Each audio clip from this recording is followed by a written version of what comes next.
Selamat pagi siswa-siswi kelas 12 yang saya banggakan.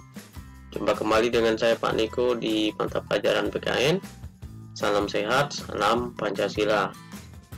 Semoga kita semua selalu diberikan kesehatan sehingga tetap selalu semangat dalam mengikuti proses PJJ ya, pembelajaran jarak jauh yang kita laksanakan hingga saat ini. Tentunya kita sama-sama juga berdoa supaya pandemi COVID-19 ini segera berakhir dan kita bisa melaksanakan proses KBM dengan situasi yang normal. Baik, pada pertemuan minggu lalu saya sudah menyampaikan materi kita tentang pengaruh kemajuan ilmu pengetahuan teknologi terhadap negara kita ya.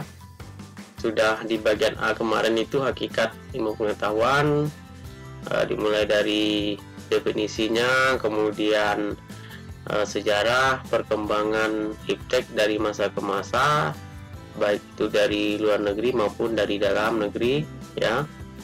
Yang di negara kita itu salah satu contoh kemajuan iptek membatik itu ya kemarin. Sekarang kita akan lanjut ke bagian B dan C hari ini ya.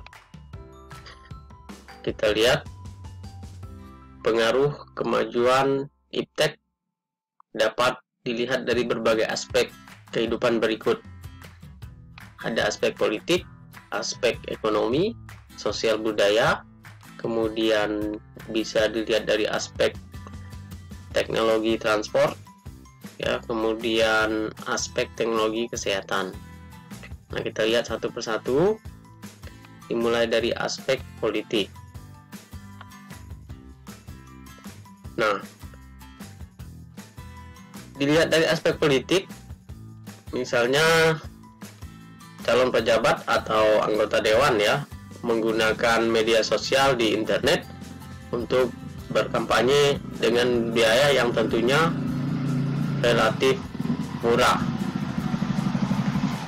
Namun negatifnya, kemungkinan dapat terjadi perpecahan di masyarakat akibat fanatisme ketika mendukung satu calon atau kelompok dan menentang calon atau kelompok lain. Dan ini biasa terjadi ya, karena pendukung ya, masyarakat yang mendukung salah satu calon itu kadang-kadang mengalami perpecahan ya, saling mengejek ya dan sebagainya. Itu ini yang bisa menimbulkan dampak negatif ya di politik ya. Kemudian berikutnya aspek ekonomi ya. Dilihat dari aspek ekonomi ya, positifnya dulu ya, konsumen dapat dengan mudah mencari informasi dan membandingkan berbagai produk sehingga kita dapat memilih produk yang diperlukan dengan lebih baik. Nah, misalnya tentu kita sering belanja di Shopee atau dari aplikasi-aplikasi lainnya, kita dapat memilih. Bahkan sekarang ada sistem bayar di tempat COD. Nah, itu dampak positifnya. Tapi dampak negatifnya, mudahnya membeli barang dikhawatirkan menimbulkan sikap konsumerisme. Artinya kita ketagihan belanja tanpa memikirkan aspek kebutuhan lainnya. Itu dampak negatif yang bisa kita lihat dan alami ya, bahkan bisa kita alami. Berikut kita lihat aspek sosial budaya. Nah, kalau dari aspek sosial budaya, orang dipermudah dalam berkomunikasi dengan orang lain dengannya ada internet.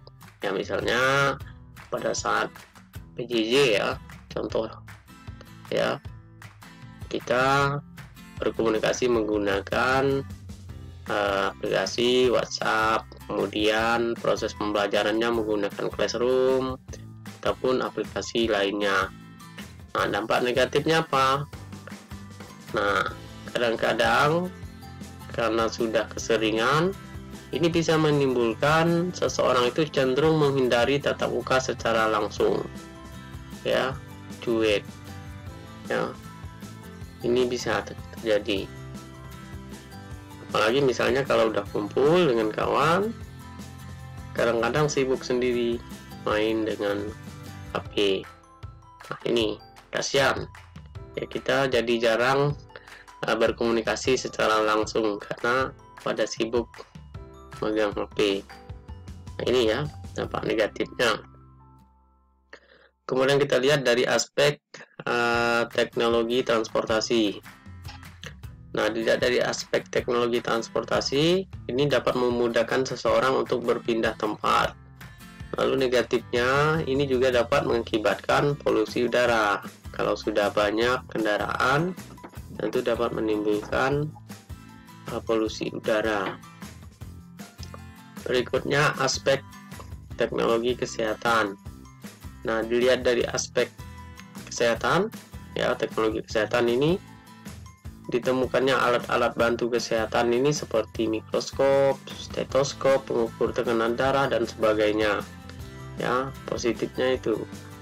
Namun negatifnya, obat-obatan dapat menjadi berbahaya jika dosis penggunaannya tidak berdasarkan ketentuan dokter. Nah, itu. Oke.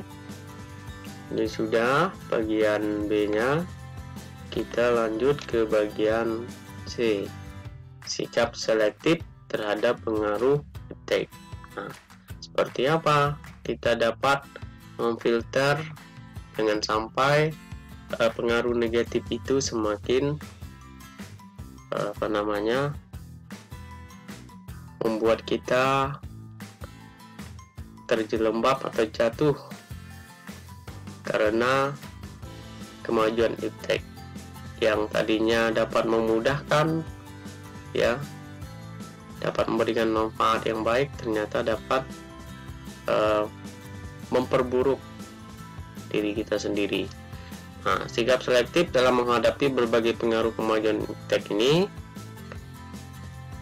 jadi jangan sampai merusak lingkungan hidup. Contoh, penangkapan ikan menggunakan bahan peledak. Ini dapat merusak lingkungan, ya, seperti terumbu karang itu. Kemudian jenis iptek yang dikembangkan sepatutnya berkaitan dengan hal-hal positif yang tentunya dapat membantu warga dan negara Indonesia makin berkembang dan maju. Contohnya di bidang pendidikan, dapat dikembangkan teknologi yang membantu pelajar memahami bahan pelajaran dengan lebih mudah. Jadi sebenarnya materi-materi pembelajaran gitu ada banyak sekali di internet, ya. Tinggal kamu bisa memilah mana yang sesuai dengan kebutuhan. Nah, hanya saja memang kendalanya di kita ini, ya, jaringan yang belum sepenuhnya bisa maksimal dalam mendukung proses pembelajaran daring. Kita lihat yang pertama itu dari sisi Pancasila dalam menyeleksi atau memfilter berbagai pengaruh kemajuan iptek. Nah, sikap selektif yang berpegang pada Pancasila ini dapat menjadi ciri khas bangsa Indonesia dari bangsa-bangsa lain di dunia, termasuk yang terkait dengan kemajuan iptek. Tuh. Nah, nanti kita coba lihat, ya, butir-butir itu sebenarnya sudah bisa dalam memfilter menghadapi berbagai pengaruh kemajuan iptek. Sila yang pertama, ya. Nah, tentu Sikap selektif berdasarkan sila pertama mengarahkan bahwa setiap perkembangan iptek semata-mata karena karunia dari Tuhan Yang Maha Esa. Maka setiap perkembangan iptek harus dipergunakan sejalan dengan perintahnya. Ini sila pertama.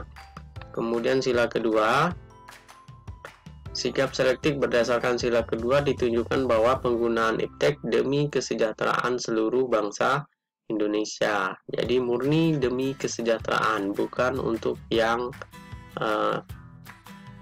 tidak baik ya.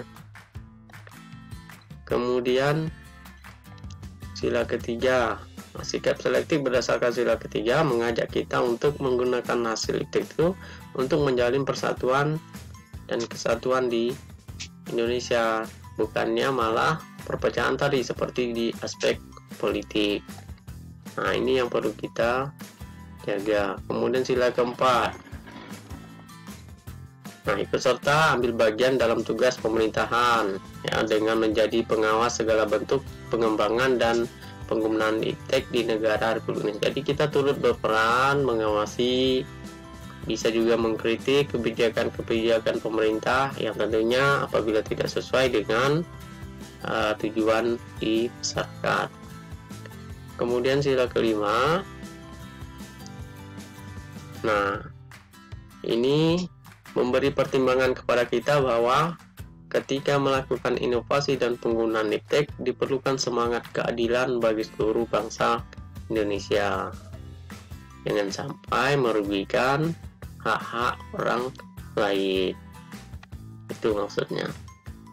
Baik, demikian ya materi kita di bab 1 ini. Mohon maaf atas segala kekurangan, semoga bermanfaat bagi kita semua. Terima kasih ya. Selasih buah pepaya, makasih banget ya. Dari besi dibuat parang, senjata kuno mematikan. Kalau ada salah dan kurang, mohon saran dan kritikan. Oke, sampai jumpa di pertemuan atau bab berikutnya. Salam sehat, salam Pancasila.